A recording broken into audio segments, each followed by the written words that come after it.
Here are the stories we're covering this week in the Category 5.tv newsroom. The in-browser mining of cryptocurrency is becoming a serious issue. A new machine is going to print metal parts at 1/10 of the cost of today's manufacturing systems, potentially launching a revolution in small part production. Keep your iPhone X warm, otherwise it may not work.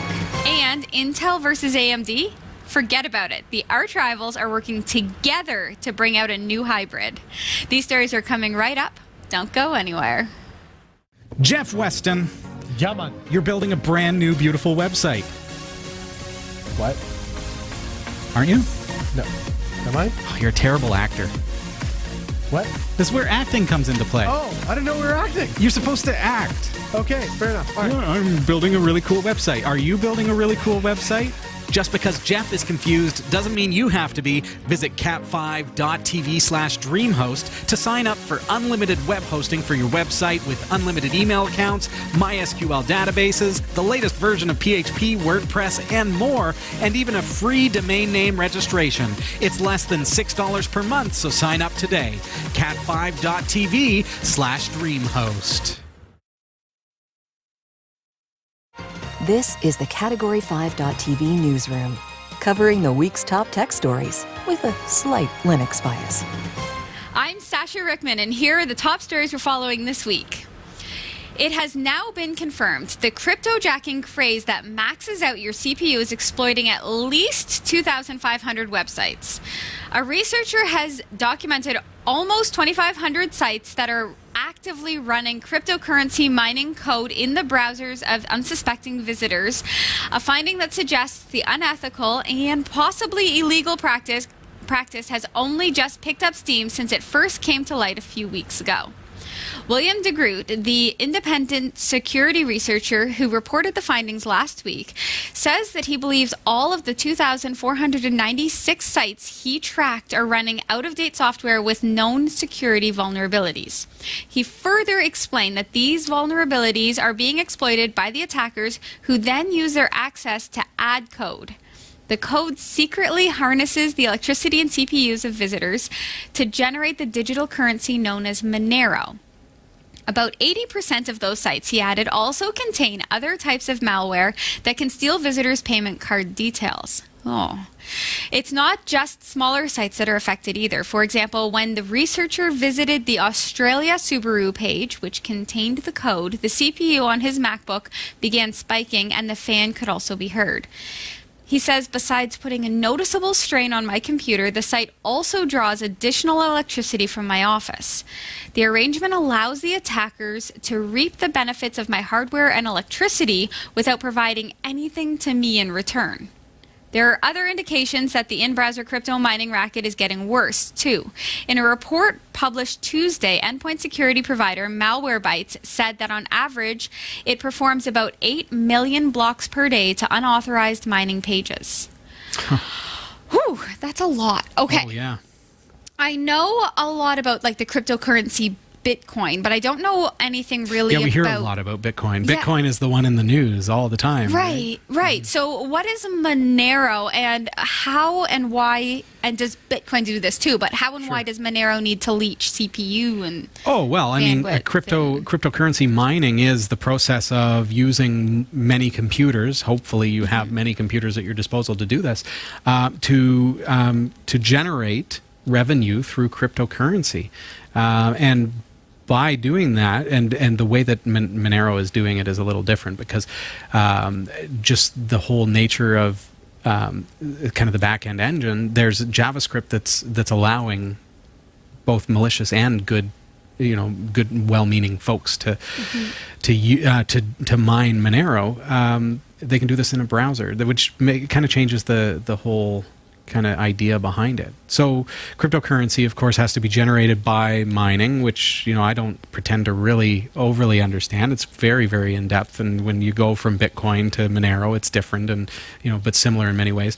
Monero is completely, as far as I understand, completely anonymous, though, where Bitcoin, it is anonymous. Bitcoin isn't, like, they can't necessarily track it back to you, but every transaction that happens in Bitcoin is trackable to the public ID of the account, where Monero is completely private. The public ID doesn't reference the transactions whatsoever, so people can't see how much money you have and things like that. So what happens here is that, okay, so basically, like, I could, if I wanted to cut the ads down on our website, I could add code that would allow my website to use your computer to mine Monero. So basically generating revenue by way of cryptocurrency for me, which, if I were open and honest about that, which I would be, and said, click here to say yes to this and to accept this, then that would be fine and that's legitimate. But what's happened here is that somebody has picked up on this capability of Monero and the JavaScript behind it and has turned it into malware, so that it distributes itself to all different websites that don't necessarily authorize it, whose users don't authorize it to do this. And so now they've got this massive farm of computers, 2,500 servers that are infected. So every computer that visits those websites are now mining cryptocurrency for not Subaru and not the company that's running the website, but instead the malicious person who has created that malware. So that's where, it's a very fine line of, here's something that could have been used for good and it's already being used for naughty purposes. I have a question about the idea of, like, creating Monero. So can I do that at home? Like, could you do it at home and just install the mining software and right? But you've got one computer and good luck making any money on it. You're gonna cryptocurrency mining takes a lot of CPU power, and that's why they do this. That's why it's like we've talked about botnets and things like that. You need a supercomputer to be able to do this kind of stuff, and maybe that's why some of these botnets exist.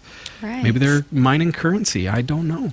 You could do it on a single computer, but you need to leave it running all the time. And would it offset the cost of the hydro that it uses in order to mine that cryptocurrency? Probably not. Right. Thanks, Robbie. No problem. Speaking of supercomputers, there is a new machine that's going to print metal parts at 1/10 of the cost of today's manufacturing systems, potentially launching a revolution in small part production. Desktop Metal, based in Boston, USA, has opened up pre-orders for its studio system, which uses inkjet-like technology rather than laser-based technologies to produce precision metal parts. The system isn't cheap. It's $120,000 to buy outright, or $4,000 a month for 36 months. But compared to other ways of producing metal parts, especially in small numbers, it could be a game changer. Sure, there are already CNC machines that cost from thousands up to hundreds of thousands of dollars, but this fat gizmo is supposed to be a challenge to that. The printer will be made available in mid-2018, at which point the company hopes to expand even further with a production version of the machine. The production version will offer 3D printing at 100 times the speed and the 20th of the cost of current systems. Traditionally, metal 3D printing has been used only for prototyping, given the slow speed and high cost of making each part. Once a design is finalized, it then goes to traditional extrusion and casting methods for bulk production. Desktop Metal claims to be able to turn that model on its head, bringing the price down so significantly that it may be cheaper to use its system for many products rather than requiring expensive tooling equipment to be created for bulk production. It can print items with a range of metals, including steels, copper, and titanium, using commercially available powders. And what makes their solution unique is the printing process itself, as well as the quality of the parts manufactured. The 3D printing system works in much the same way, except in 3 dimensions, placing a layer of ink, or in this case metal powder, on top of a previous layer. It's not that simple, of course. The machine also sprays plastic binding agent and layers of wax in a very specific pattern. The final printed part is placed in a debind fluid that breaks down most of the wax and most of the plastic before being placed in a furnace where the rest of the binding agent, which has a boiling point of just below the metal, is burned off, leaving just the metal. The metal fuses, creating a density of between 96 and 99.8%, according to Desktop Metal. Amazing. Final finishing then completes the process. 3D printed parts are still going to work out to be more expensive than bulk production in the traditional ways, but the cost reduction means that producing a small number of units is going to be cheaper. In some cases, that may mean that a company would not need to buy bulk product parts at all. Unbelievable, yeah. I love this idea. I'll tell you, I worked as a college student in a car manufacturing plant. So really? We're Okay. talking about like really big steel metal parts and stuff, right? And so I'm sort of familiar with stamping of metals and, you know, some of the more, I guess, injection molding things. So I have an idea of what like a big scale situation would be, but then I don't quite understand small scale. My dream here with this kind of technology, you think about the extruding systems and think about the $250,000 machines that are doing that extruding process and doing the molds and everything else. So picture if you, so right now, and this is a problem that we've had ever since the automobile came into existence, and we'll use that as the example. There's such a demand on the automobile itself that in order for a car manufacturer to be able to manufacture a car, they also have to manufacture millions of parts, spare parts, so that 10 years from now, when people are still driving that car, they can still source those parts, right? So we've got this overabundance of waste material that may or may not even be used. And they really don't have any way to know. And so the cost is, you know, the cost is unimaginably cheap if you can get a machine for $120,000 that'll print parts, versus having to print that many spare parts. So you think about that, and then think about taking your car to a shop, and, you know, how many times have you heard this? Oh, the part will be here at the end of the week, and we can install it on Monday. So instead, how about this? Yeah, we've got the 3D rendering for that part. We'll manufacture that for you this afternoon. We've got one of those machines in the back. Can you imagine? Right. So now the responsibility comes off of the automotive manufacturer to source these parts, and now they can instead source blueprints and 3D renderings that now a shop themselves, who could easily invest $120,000 in one of these 3D printers, can now create their own replacement parts. Wouldn't that be fantastic? Amazing. So, you know, better for the environment, better for, you know, the earth in general, and just the amount of waste that there must be in these kinds of big manufacturing industries. I have a quick question about the actual way they do it, because they're saying inkjet technology versus laser or inkjet-like technology. Right, yeah. They call it inkjet-like because you think about an inkjet printer going back and forth and printing multiple colors, right? So this is printing multiple layers of the various metal materials. So lasers are quite a bit different and quite a bit more expensive, because you think about lasers have to superheat the metal, and they're very, very expensive. They're big, and you know, the cost of a laser 3D printing machine is unbelievable. That's why right now they print one part, and once they've perfected it, 3D printed that one part, then they take it to the traditional extrusion process and all that kind of stuff. So this would, if the cost of that was lower, then they wouldn't have to like make dies and things to actually... yeah. And the machines themselves. And can I change modes just quickly before we move on to the next story?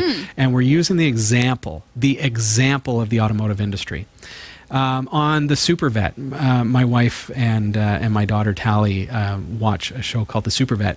There was a poor dog who had a tumor growing on its head. And in order to operate on this tumor, they had to remove part of the dog's skull.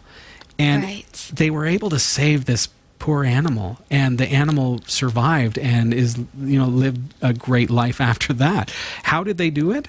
They 3D printed a replacement part in metal of that dog's skull, and replaced the portion of the skull that had to be removed. So it really would work well on so many levels. That's like, what a stark contrast from building parts for an automobile to saving an animal's life. You know what I would print if I could out of metal? New frames for my glasses, like a ton. All the time. Oh, all the time. I just feel like I want a new look. You know what? I got Bondic, and Bondic works really well for that kind of stuff. It's a plastic welder, and that's pretty cool. I kind of want to bring it on the show just because it has saved so many little components that I've been fixing with melted plastic. Yeah. It's neat. I love it when things like this just are developed and they become, I mean, I realize right now the price point is high, but the fact that it exists means that eventually the price is going to be lower. We could talk about this forever. Yeah. But you think, one company invests in that machine. Now let's rent it out to other companies. Yeah. Let's take that automotive part manufacturing machine and let the local vet rent it out and use it, right? Why not? No limits. What ideas do you have for this 3D printing metal machine? All right. Spaceship parts on Mars. All right. So back to some phone issues. Apple's $1,000 iPhone 10 may have trouble operating in the winter weather. This is according to multiple complaints from owners, as well as an admission from Apple themselves that in cold temperatures, the OLED touchscreen in the expensive new handsets can become temporarily unresponsive. When taking an iPhone 10 outside in chilly weather, users have found that the device struggled to notice finger swipes and gestures. The iPhone 10 uses a 5.85-inch OLED display, and apparently it is particularly sensitive to changes in temperature. The timing of the engineering blunder is going to be particularly troublesome as the autumn weather turns to winter for most of the world and temperatures drop. So, I mean, I realize that phones have, they've been getting a bad rap right now because, it seems like every phone that's released, there's something that's happening. Yeah. This one is interesting because, I mean, touchscreens, now that they're always available, you expect them to be super responsive. So to have something leggy, it's going to make you especially in the Canadian winter. Yeah. Could you imagine? So is it, I wonder, the fact that the temperature of your finger in the cold weather would be the same as the temperature of the phone? Because when you think about it, going outside, your hands get cold and your phone is cold, but it's not going to really notice that, if it's sensing warmth from your hand. Yeah, I don't know. I'm not too sure how the technology works. I think it's easy to fall into thinking, oh, it's the OLED display that's a problem. Well, no, understand that the OLED display is the picture that you're seeing, and the touch screen aspect of that display is a layer that's been added on top of that.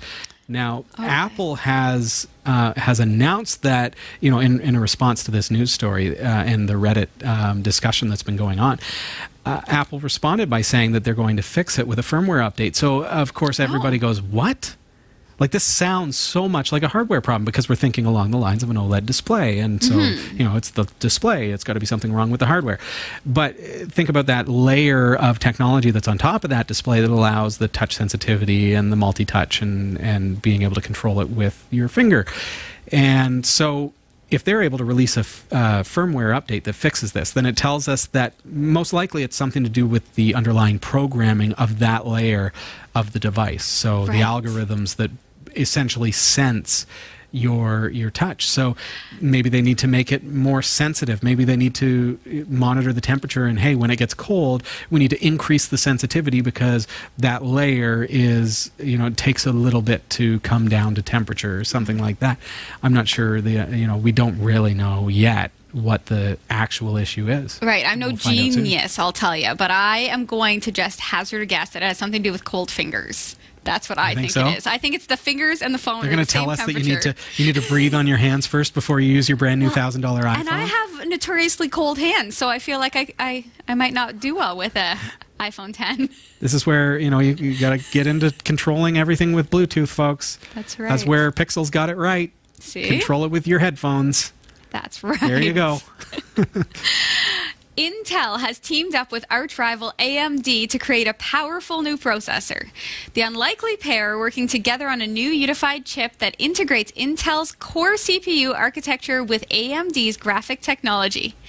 Intel says that the new processor should deliver the same sort of gaming performance as current-gen discrete notebook GPUs, but in a smaller, less power-hungry size. This will allow OEMs and system makers to create thin and light laptops laptops that provide the graphic power that gamers and content creators look for. The innovation doesn't stop there, however. The newfangled chip will also carry a new low-power HBM2 graphics memory. This takes up less space and provides greater performance than traditional DDR-S GPU memory. Intel said in a press release, the new product, which will be part of our 8th Gen Intel Core family, brings together our high-performing Intel Core H series processor, 2nd generation high-bandwidth memory, and a custom-to-Intel third-party discrete graphics chip from AMD's Radeon Technologies Group, all in a single processor package. When can we expect to buy this hybrid Intel AMD processor? As early as next year.